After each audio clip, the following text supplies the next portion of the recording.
This is me, Edwin Nadeem. Today I'm going to teach you computer science of class 9 Sin board chapter number 3 which is office automation and part number 6. तो finally ये हमारे chapter का last part होने वाला है जिसमें हम पढ़ने वाले चार्ट्स कि चार्ट्स कैसे क्या होता है, इसको बनाते कैसे हैं MS एक्सेल पे और इसके बेनिफिट्स क्या है. ठीक है.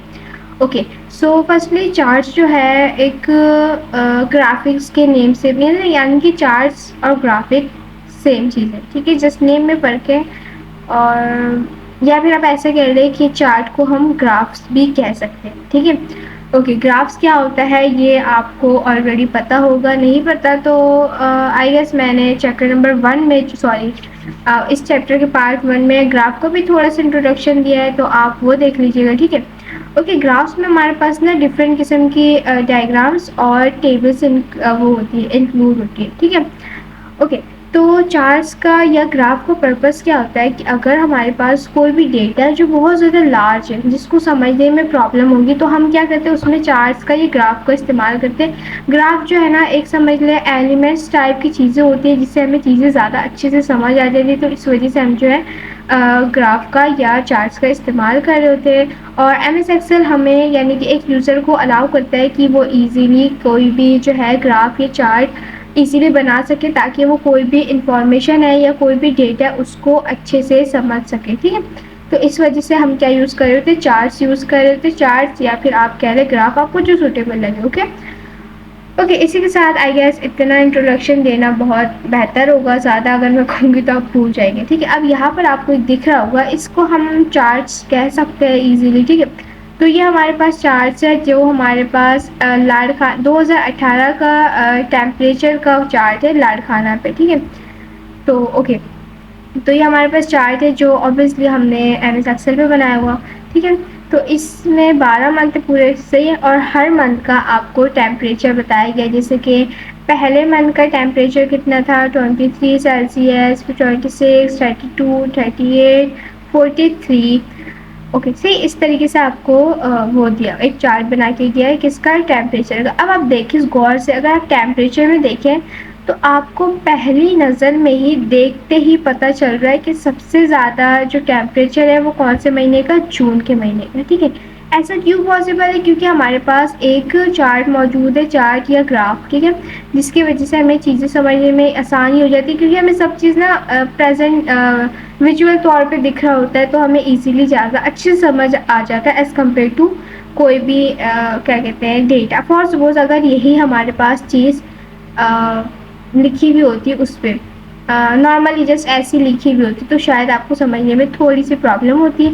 लेकिन अगर आप ऐसे लिखा है तो आपने जैसे दोनों तरफ थोड़ा थोड़ा नज़र घुमाया, आपको पता चल गया अच्छा भाई 44 सेल्सियस जून के महीने पे ज़्यादा टेम्परेचर हाई था. ओके, तो उम्मीद है आपको ये समझ आ रही होगी कि मैं क्या कहना चाह रही हूँ. ओके, इसी के साथ बहुत सारे लोगों को फॉर अच्छे देखिए ये बहुत छोटा सा डेटा था, हमारे पास 12 महीने के टेम्परेचर का था. ठीक है. लेकिन पॉसिबल है कि अगर यही हमारे पास 5 साल का या समझ 10 साल का टेम्परेचर का होता चार्ट के फॉर्म में, तो आपको शायद थोड़ी सी प्रॉब्लम समझने में थोड़ी प्रॉब्लम होती समझने में. ठीक है.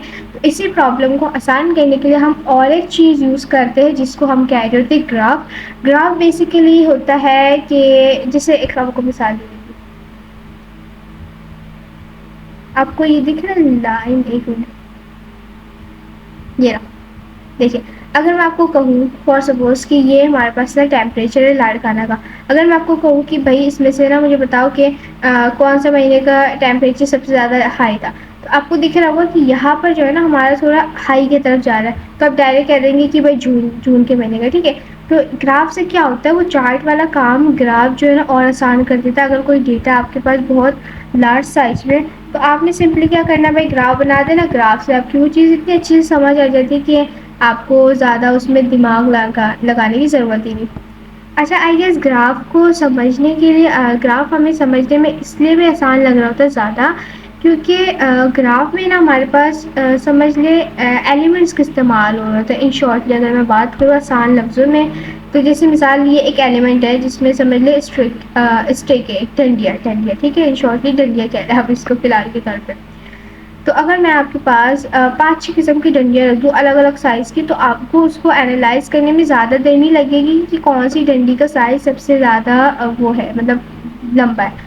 तो इसी तरीके के ग्राफ का कोई भी काम, यानी कि ग्राफ हमारा जो है काम को और ज़्यादा आसान कर देता है। कोई भी बहुत ज़्यादा डेटा है, अब उसको आप समझो, फिर बहुत प्रॉब्लम हो जाती है ना, उसमें दिमाग लगाना पड़ता है कि अच्छा इधर नंबर ज़्यादा है या इधर है, तो बहुत ज़्यादा मैसअप हो जाता है। तो ग्राफ या चार्ट से हमारा वो काम जो है बहुत ज़्यादा आसान हो जाता है।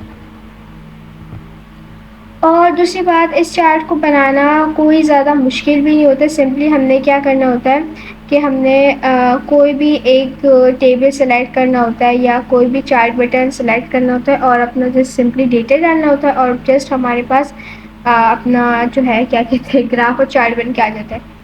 ओके, इसी के साथ हमारे पास जैसे डिफरेंट चीज़ों की टाइप्स होती है, जैसे आपको पता होगा कि कलर्स की टाइप होती है, आम की टाइप्स होती है ना, आम अलग अलग किस्म के होते हैं। इसी तरीके से ना ग्राफ के भी हमारे पास बहुत सारे टाइप्स हैं, जिसमें से हमारे पास 4 कॉमन टाइप्स के क्या कहते हैं चार्ट्स है, जिसमें सबसे पहले है bar charts, column charts, line charts and pie charts. अच्छा, इसको जो है ना हम कह रहे होते हैं आप कह लें कॉलम चार्ट्स कह लें या बार चार्ट्स कह लें, ठीक है।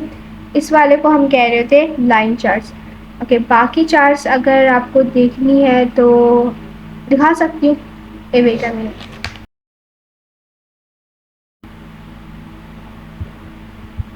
ओके, ऑलराइट, तो अब हम यहाँ पर डायरेक्ट गूगल से देखेंगे कि हमारे पास बार चार्ट्स क्या होता है, दिखने में कैसे होता है, जस्ट फॉर नॉलेज। ओके, अच्छा, ये वाला बार चार्ट्स होता है। यानी कि अगर आपके बुक के हिसाब से कहे तो ये वाले को हम कह रहे थे बार चार्ट्स, ठीक है। इसको थोड़ा उठा के यहाँ ले आओ तो हाँ, ठीक है, ये बार चार्ट्स हो गया। उम्मीद है आपको समझ आ रही होगी। जैसे हमने ज़्यादा कुछ नहीं करना, जस्ट देख रहे हैं कि चार्ट्स कैसे होते हैं, ठीक है। अब हम देखते हैं कॉलम्स चार्ट्स, ठीक है, कॉलम्स चार्ट। अच्छा, अच्छा, बार चार्ट और कॉलम चार्ट्स काइंडा सिमिलर, ठीक है। ओके, इसके बाद जो है हमारे पास क्या है, लाइन चार्ट। लाइन चार्ट तो वही वाला डॉटेड वाला होगा, आई होप सो। एक बार फिर भी हम देख लेते हैं। हाँ, ये वाला डॉटेड वाला, अगर आपकी बुक की बात करें तो आपके बुक का ये वाला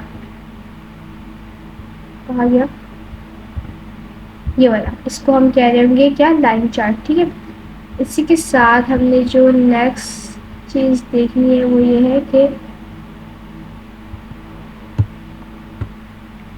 okay, pie charts. Pie charts वो गोल किस्म के चार्ट्स आपने देखा होगा थोड़ा, हाँ ये रहा, ऐसा होता है पाई चार्ट्स। तो ये भी बहुत इजीली हो जाता है, आपको पता है, आपको देखो ये बहुत लॉजिकल चीज़ हो रही है, आपको साइज़ का फ़र्क समझ आ रहा होता है। जैसे मैं अगर आपको कहूँ कि इस पूरे चार्ट में सबसे स्मॉलेस्ट साइज़ कौन सा है, तो आप डायरेक्टली कह देंगे ये वाला। अगर नंबर ना भी लिखा हुआ ना, जैसे अगर फॉर सपोज यहाँ पर 4% नहीं लिखा हुआ, तो आपने जो साइज़ से अंदाज़ा लगा लेना है कि भाई ये वाला सबसे छोटा है, ठीक है। तो ये फ़ायदे होते हैं किसके, चार्ट्स के। तो उम्मीद आपको ये थोड़ी बहुत समझ आ रही होगी। ऑलराइट, इसी के साथ हमने जो है अपना, इसको तो हटा लें हम पहले, फजूल का।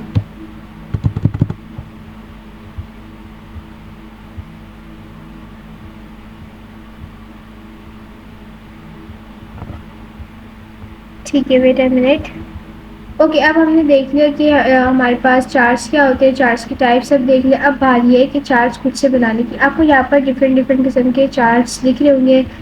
ये column chart, line chart, pie chart, और भी बहुत किस्म के हैं चार्ट। तो आपने जस्ट यहाँ पर फर्क दिखे डिफरेंट डिफरेंट के, यह 3D वो है चार्ट से, 3D टाइप के भी होते हैं। या हम पाई चार्ट्स ले लें तो पाई के भी देखिए टाइप है डिफरेंट, यानी कि जैसे आपने क्या करना है, सिलेक्ट करना है। यहाँ पर भी चार्ट्स है, हम ये वाला देख लेते हैं, ये वाला। ओके,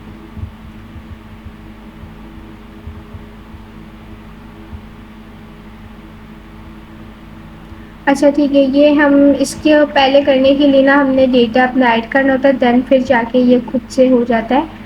लेकिन आई गेस इतनी हमें ज़रूरत नहीं है, हमें जस्ट सीखना था कि क्या है ये चार्ज और कॉलम और कहाँ से ये आता है, हमने जस्ट सीख लिया। तो हमारे लिए ये भी बहुत ज़्यादा है और आई गेस इतना काफ़ी है आपके लिए भी। तो मुझे उम्मीद है आपको ये वाला जो है पार्ट अच्छे से समझ आ चुका होगा। ये वाला पार्ट ही कि आपको ये पूरा चैप्टर ही अच्छे से समझ आ चुका होगा अगर आपने पूरा देखा है। लेकिन फिर भी अगर आपको कोई क्वेश्चन है तो फिर आप उससे कमेंट बॉक्स पे पूछ सकते हैं। तब तक के लिए अल्लाह हाफ़िज़।